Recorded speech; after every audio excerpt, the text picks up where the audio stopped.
So here we have our Freightliner truck, which our Caesar technology system will be placed on the back here. The system looks like this. As the exhaust enters our heat exchanger, the heat generated from the exhaust will produce superheated steam.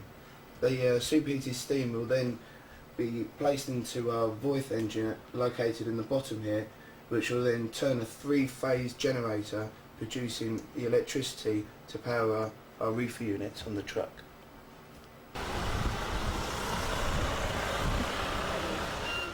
Mike, why do you call this truck inefficient?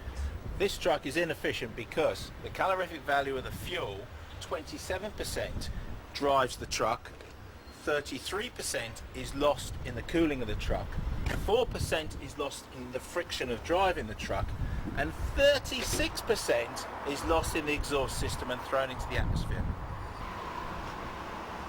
Mike, how much diesel can your system save a truck operator? Our system will save the truck operator 80% of his fuel costs for running a refrigeration unit on the back end of this truck. Behind me you can see the unit that we have developed, which integrates with the exhaust system. Now, back in July, the truck operators were spending $100 a day to operate the refrigeration unit. That's $30,000 a year.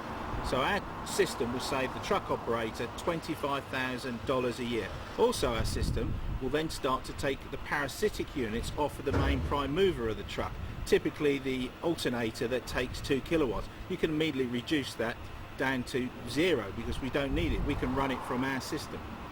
And what do you do if the truck is not moving and the refrigerating unit has to keep on working? Yes, well, there's two things there. One, you can be driving down the motorway where you've got too much power. And the other thing is that you're moving through slow traffic where you haven't got enough power. So within our system we have a burner that will supplement the energy within the unit when it is moving through traffic, or when it stops at the side of the road and the guy's sleeping at night, we can use the burner. Now, the burner is producing a flame at a much higher temperature than the engine itself, so it's more efficient way of using the fuel. What do you usually work?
Mike, you propose to work with steam engines, but steam engines, isn't it a technology of the past?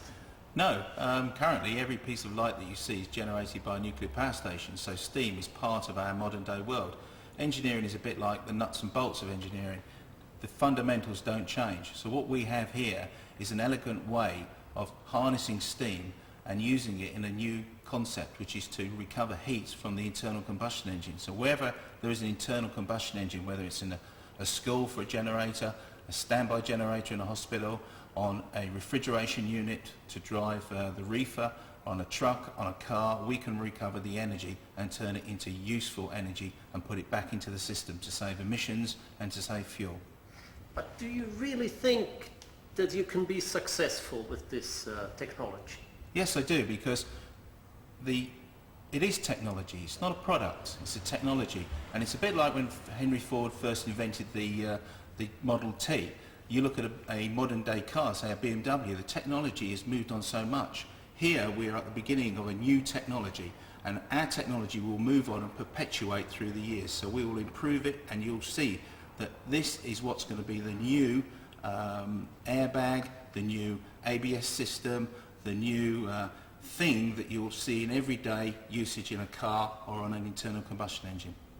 Mike, where else than in a lorry do you see applications for steam engines? We see the applications in automotive vehicles, we see them in cars, we see them in trucks, and we see in landfill sites. So we will be able to give the guy who's running a generator set from the methane gas on a landfill site back another 12% energy from the exhaust system.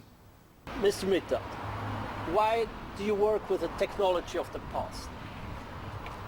Although steam is a technology of the past, when you look around other technologies and knowing how fuel inefficient these technologies are, steam makes a lot of sense because it provides tremendous fuel efficiency and low emissions. And what's the market potential? In the United States, refrigeration engines is about 8.5 million. Europe is 2.5 million. When will your product be ready? It's safe to say by middle of 2011, 24 months from now. And what is your vision of the future? To fit each and every refrigeration truck with our technology.